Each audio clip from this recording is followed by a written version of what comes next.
Bloomberg Audio Studios. Podcasts, radio, news. It's been a little more than 8 years since the FDA approved the medical use of semaglutide. That's the key ingredient in Ozempic.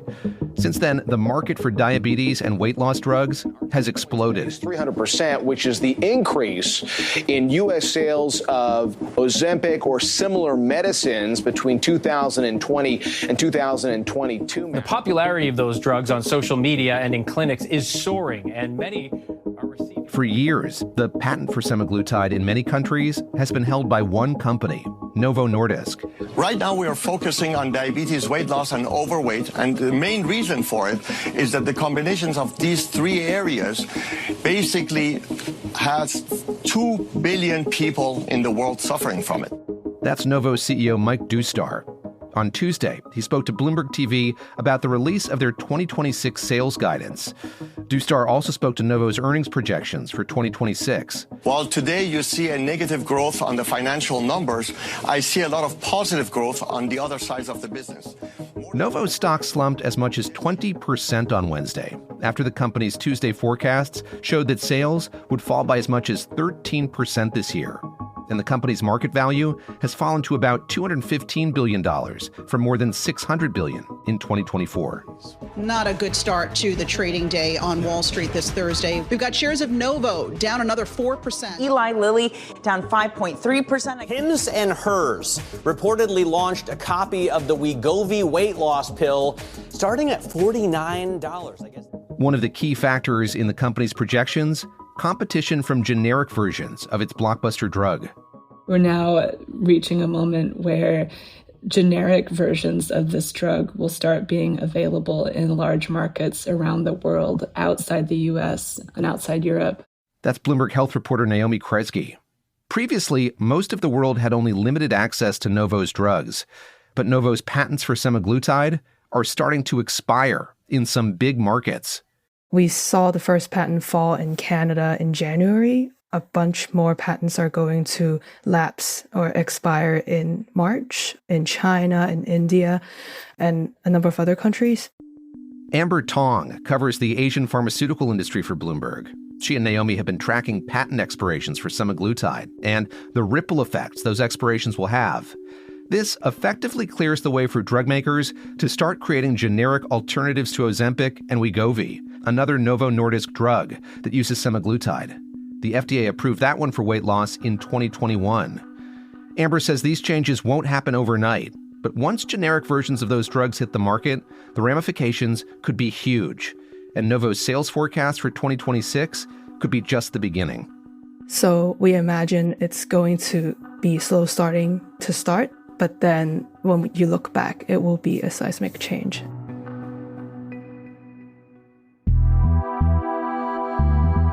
I'm David Gura, and this is The Big Take from Bloomberg News. Today on the show, as Novo Nordisk's patents on semaglutide run out, other companies are looking to cash in. We take a look at what new generic weight loss medications could mean for the companies that pioneered them, and for the consumers who could benefit from them.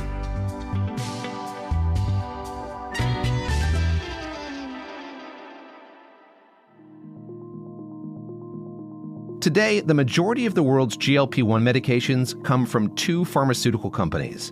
The first is Danish drug maker Novo Nordisk, which uses the active ingredient semaglutide to make Ozempic and Wegovy. The other big player in weight loss drugs is the American company Eli Lilly, which makes the drugs Mounjaro and Zepbound using a different ingredient called tirzepatide. That ingredient still has another decade of patent protection. But even with Novo facing more looming competition from generics and a drop in its 2026 sales forecast, its CEO told Bloomberg TV he's optimistic about the company's prospects. Everyone notices that GLP-1 market as a segment is growing, and we have been able to actually show that we can take part of that growth. Bloomberg's Amber Tong says generics could complicate the picture of that growth in 2026. Amber, how quickly is the market poised to change? Is this something that's going to happen overnight? We see these patents expire, we go over this patent cliff, and then boom, a host of new drugs pop up? Or how long is it going to take? It's definitely not going to be overnight. We actually have to wait until that crucial moment after the patents fall, and then the regulators may come in and start issuing these approvals. Regulators in each market will have to approve the generic semaglutide before it's available to consumers, a process, Amber says, that can take months or even years. First up is Canada, where the market opened to semaglutide from companies other than Novo Nordisk on January 4th. Canada is currently the second largest market for semaglutide in the world, and it's really a good example or a case study of what's going to happen in a wealthy, developed market after the patents fall. Novo's U.S. patent on semaglutide won't expire until 2032, but it'll be a useful litmus test, generics hitting the market in Canada. A pregame of sorts for what's going to happen in markets like the U.S. Amber says the rollout in Canada will give her a sense of which brands are likely to get more traction in the years to come, and how the market for weight loss drugs is going to change. And while it'll be more than 5 years until generics go on the market in the U.S., some generic semaglutide sold in Canada could make its way south before then. We learned from reporting this story that Canada could basically cause this market leakage problem for the U.S.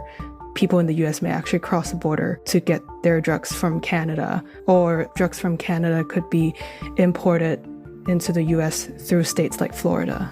But Canada isn't going to be a perfect parallel for what the rollout of generic weight loss drugs in the U.S. is going to be like. For one thing, prices of generic drugs in Canada are more highly regulated than they are in the U.S. Some analysts told Naomi and Amber that China, where pricing is more dynamic, may be a better comparison. And Novo's patent on semaglutides there is set to expire in March. One of the big similarities of the US and China is that they are both very large countries with a pretty sizable population living with obesity. But the current penetration of obesity drugs in China is very small compared to the US. Some estimate it to be around 1%. GLP-1 medications are much more popular in the U.S., where recent polling has found roughly 12%, 1 in 8 adults, have taken them. But Amber says the market for obesity drugs in China is poised to take off. So the obesity drugs like Wegovy and Mounjaro, they have only been introduced to the market for a very short amount of time. But people in China have read from social media, they've read from the news, they've heard Elon Musk talk about the life-changing effects of GLP-1 drugs. So China has actually, I guess in a sense, been hearing about the drugs for longer than they have been able to use the drug. I think one very distinguishing factor about the China market is that Chinese people are really used to shopping online. Like e-commerce platforms are everywhere, and people are just so used to shopping, buying things off e-commerce platform for their everyday needs. And this actually created a really fertile soil for the obesity drugs to kind of take hold. We see companies like Novo Nordisk and Eli Lilly partnering with e-commerce giants like JD.com and Alibaba Group. They're building these education corners on these e-commerce apps to educate the public about obesity drugs and providing a very easy way, accessible way for consumers to buy these drugs. So I think in that sense, China is much more primed for the consumerization of obesity drugs. In India, the newest and most powerful GLP-1 drugs were only approved in 2025. In March of that year, Eli Lilly started selling Mounjaro in India, and Novo Nordisk followed 3 months later with Wegovy. And Naomi says that set off a wave of demand. As soon as obesity drugs were available in India, people did start, queuing up at the doctor's offices where they could get prescriptions to get these medicines. And there is a sense that this, avalanche of patients is just going to become bigger as the generics go on the market. The patent for semaglutide in India is also going to expire in March. And Naomi says the country's generic drug makers are preparing to jump in for a chance to compete for a slice of the country's weight loss drug market.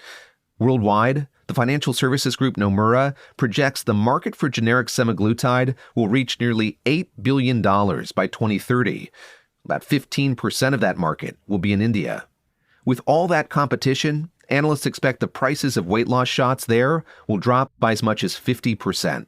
The price that semaglutide is sold at in India was attainable for, well-off people there. But if we have a price war where the cost goes as low as $15 in India, that just opens up a much larger market and enables just a much broader cross-section of the society to try out these medicines.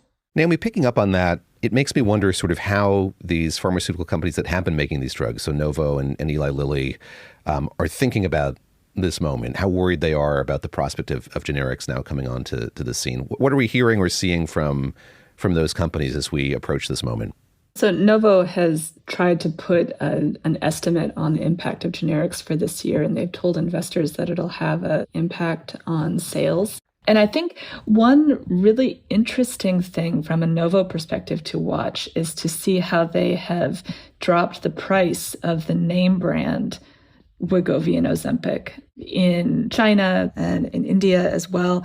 And they've also introduced these second brands. So like their semaglutide, but sold under a different brand name, like their own low-cost version. So one surmises that that must be an effort to also capture some of this market and hang on to some of it. While the arrival of generic semaglutide is likely to drive down the price of weight loss drugs everywhere the patent falls, this is not the first market challenge drug makers like Novo Nordisk and Eli Lilly have faced. What's different with generic GLP-1s? That's next.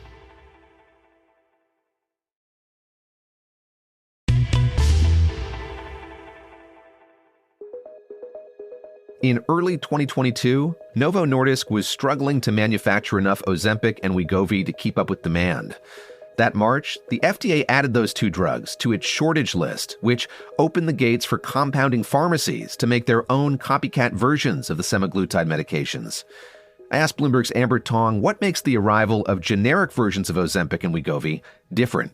Compounding is quite unique to the US, right? Pharmacies are allowed to take the active ingredient of Ozempic or Wegovy, namely semaglutide, and create their own concoctions when the drugs are in shortage or when the patients require a specialized formulation for individual needs. Hims and Hers reportedly launched a copy of the Wegovy weight loss pill starting at $49, which compares to $150 at the lowest end for the starter dose of Wegovy. So that sends shares of Novo Nordisk as well as Eli Lilly down. Compounded semaglutide doesn't need to be approved, but generics need to be approved before they can be sold on the market. And there's much more scrutiny on the regulator side on how they're manufactured and how they're sold. Bloomberg's Naomi Kresge says the market for compounded semaglutides in some ways may have helped seed the production of generic semaglutide.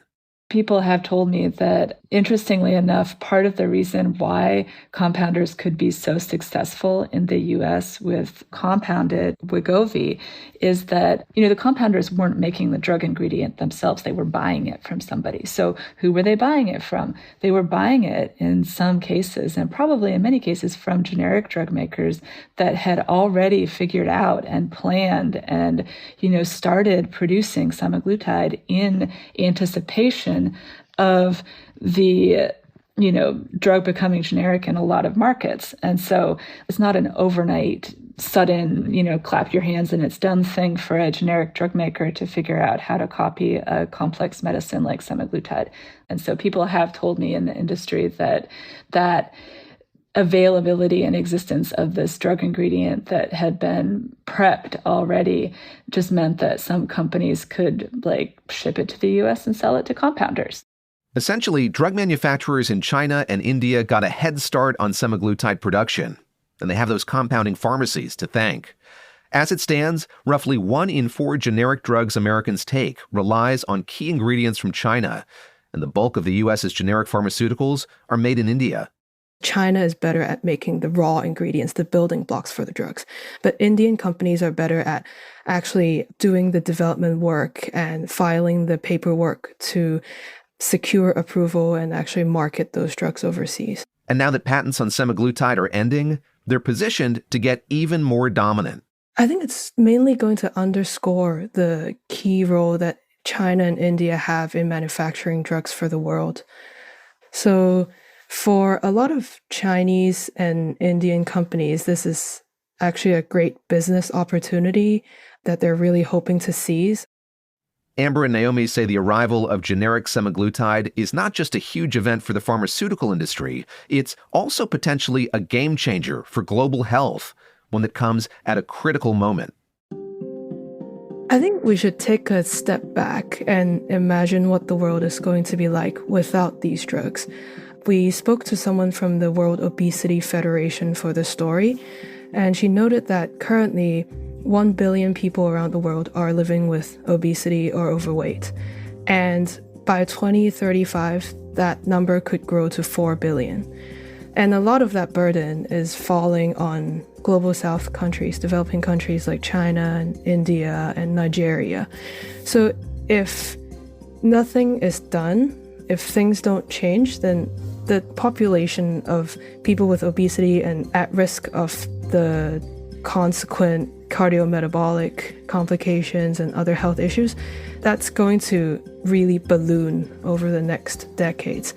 So the availability of the generics could play a big role in stopping that, or at least alleviating that huge growth. I think it will be crucial to see how health systems can utilize these generics, because it's not just about, in a consumer type setting, people deciding to use generic Wegovy to lose a few pounds. These are powerful medicines. Health systems need to address the drugs not as kind of a cosmetic thing, but really use them for their cardiovascular benefits, for their liver benefits, for all of the health benefits that they can provide in a responsible way.